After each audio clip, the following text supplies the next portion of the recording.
Everyone, welcome back to Fantastic. This is Deepika Arora Madan presenting this topic of income tax returns. आज हम income tax return की बात करेंगे कि कितनी टाइप्स की रिटर्न्स होती हैं. So these are the various types of income tax returns. First we have belated return, revise return, defective return, updated return. इनके सेक्शंस साथ में मेंशन मैंने किए हैं. Let us understand each of them in detail. First one is belated return. Belated return नाम से ही पता चल रहा है, जब हम रिटर्न जमा कराने में लेट हो जाते हैं तब उसका नाम हम बिलेटेड रिटर्न कहेंगे. So what's the meaning of belated return? It's exactly, belated return is a return that is filed after the deadline और we can say the due date. जब हमें इनकम टैक्स में ड्यू डेट दी हुई है, that is 31 July in regular cases, 30th November भी है आपकी, अक्टूबर भी है in case of auditing. So I am not going into the detail. So अभी हम ये कर रहे हैं, बिलेटेड रिटर्न एक ऐसी रिटर्न है जो डेडलाइन या ड्यू डेट के बाद जमा करवाई जाती है. So what is the exactly time limit to file belated return? तो बिलेटेड रिटर्न अगर कोई ऐसी लेट हो गया है रिटर्न फाइल कराने में तो वो बिलेटेड रिटर्न फाइल कर सकता है. कब तक? So SSC can file the belated return at any time before 3 months prior to the end of relevant assessment year. जो भी आपका assessment year है जिसकी आप रिटर्न जमा कराना चाह रहे हैं, उस assessment year के 3 महीने कंप्लीट होने से पहले आप जमा करा सकते हैं अपनी belated return any time before 3 months prior to the end of relevant assessment year. हमें पता है हमारा असेसमेंट ईयर 31 मार्च को एंड होता है. So you can file it up till 31 दिसंबर और before the completion of assessment whichever is earlier. Suppose आपकी assessment already complete हो चुकी है तो आपको ये ड्यूरेशन यानी 31 दिसंबर तक का ड्यूरेशन नहीं मिल पाएगा. So whichever is earlier is there. So any time before 3 months prior to the end of relevant assessment year or before completion of assessment whichever is earlier. So benefit क्या है? हम belated return जमा करवा देते हैं. Is there any benefit? Benefit नहीं है, बस ये है कि आपको पेनल्टीज़ नहीं लगेंगी. So while late filing of return of income has its consequences, still better than facing potential penalties for non-compliance. ना जमा कराने से बेटर है कि आप जमा करा दें, क्योंकि अगर आप अपनी रिटर्न नहीं जमा कराएंगे तो इनकम टैक्स में you will be treated as assessee in default and you will be liable to face some penalties and of course interest actions. लेकिन better late than never, आपको बिलेटेड रिटर्न जमा करानी चाहिए. So next we have revised return under section 139 subsection 5. सो क्या meaning है revise return का? तो revise return एक ऐसी रिटर्न है that is filed to correct the mistakes और omissions made in the original return. हमने रिटर्न अपनी जमा करा दी थी ऑन टाइम, मतलब बिफोर 31 जुलाई आपने रिटर्न जमा करा दी थी सपोज, मतलब ऑन टाइम आपकी रिटर्न जमा हो गई थी, बट आप you realise that there is some mistake, कोई एरर, कोई मिस्टेक आपकी ओरिजिनल रिटर्न में अगर रह गई है. Income tax is giving you an opportunity, आप एक रिवाइज रिटर्न फाइल कर सकते हैं under section 139 subsection 5. So revise return एक ऐसी रिटर्न है जो आपकी मिस्टेक्स को करेक्ट करने के लिए या फिर आपका कोई ओमिशंस, कोई कुछ चीज़ लिखनी रह गई है ओरिजिनल रिटर्न में तो आप उसको दोबारा से रिवाइज कर सकते हैं.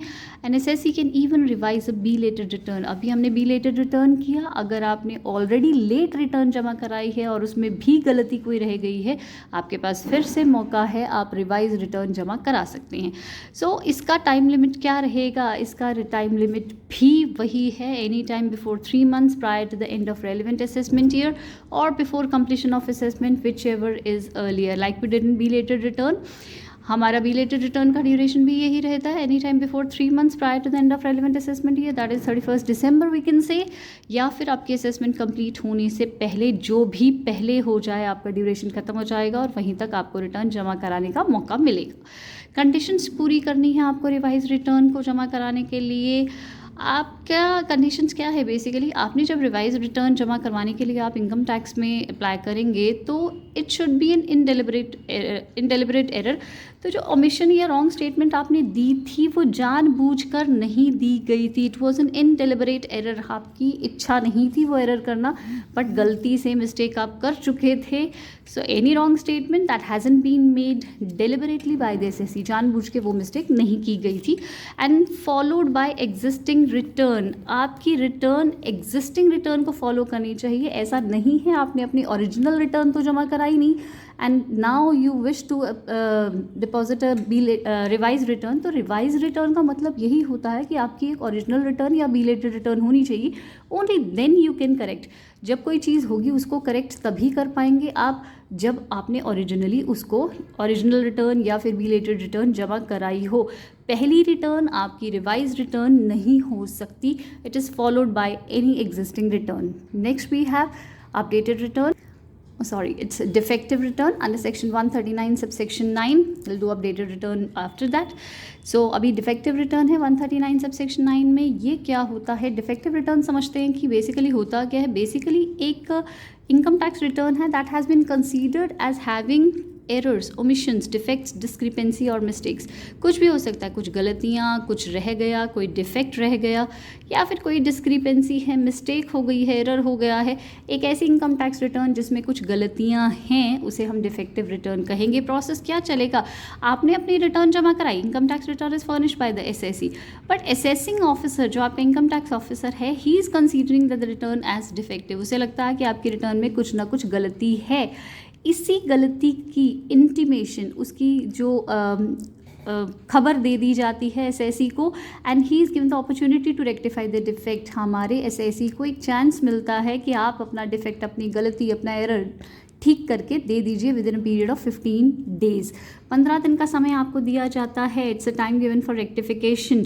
और एसएससी अगर चाहे तो एक्सटेंड भी करा सकता है, एक एप्लीकेशन देकर वो 15 दिन का समय ड्यूरेशन एक्सटेंड करा सकता है।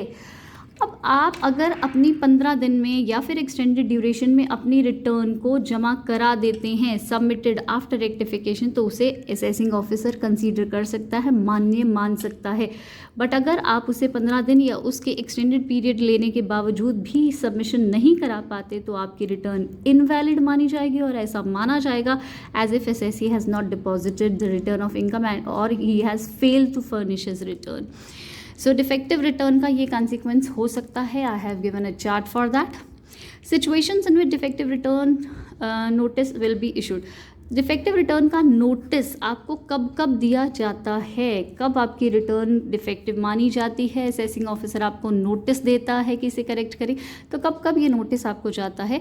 First is incomplete details in IT return. आपकी इनकम टैक्स रिटर्न में कुछ डिटेल्स अगर इनकम्प्लीट रह जाएं, जैसे कोई एनेक्स्चर, कोई स्टेटमेंट, कोई column related to computation of income under various heads. आपके 5 हेड्स हैं, 5 हेड्स में से कोई भी हेड की इनकम अधूरी है, ग्रॉस टोटल इनकम ठीक से नहीं निकाली गई, कोई एनेक्स्चर, कोई कॉलम या स्टेटमेंट उसकी इनकम्प्लीट है, टोटल इनकम या कुछ ऐसा जो कि डिटेल्स मेंशन करनी चाहिए थी आर नॉट मेंशन्ड, वो मेंशन करनी अगर रह गई हैं, any necessary details in annexure, statements in columns related to income computation under heads, gross total income, total income, उनको मेंशन अगर आप नहीं करते तो आपको एक डिफेक्टिव रिटर्न का नोटिस असेसिंग ऑफिसर के द्वारा दिया जा सकता है।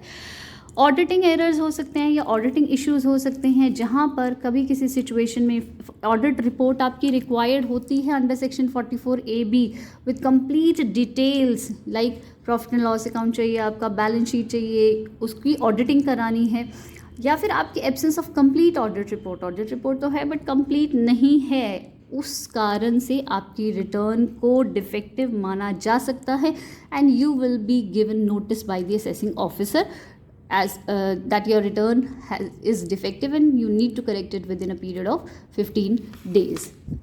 और क्या रीज़न हो सकता है जिस कारण आपको डिफेक्टिव रिटर्न का नोटिस जा सकता है?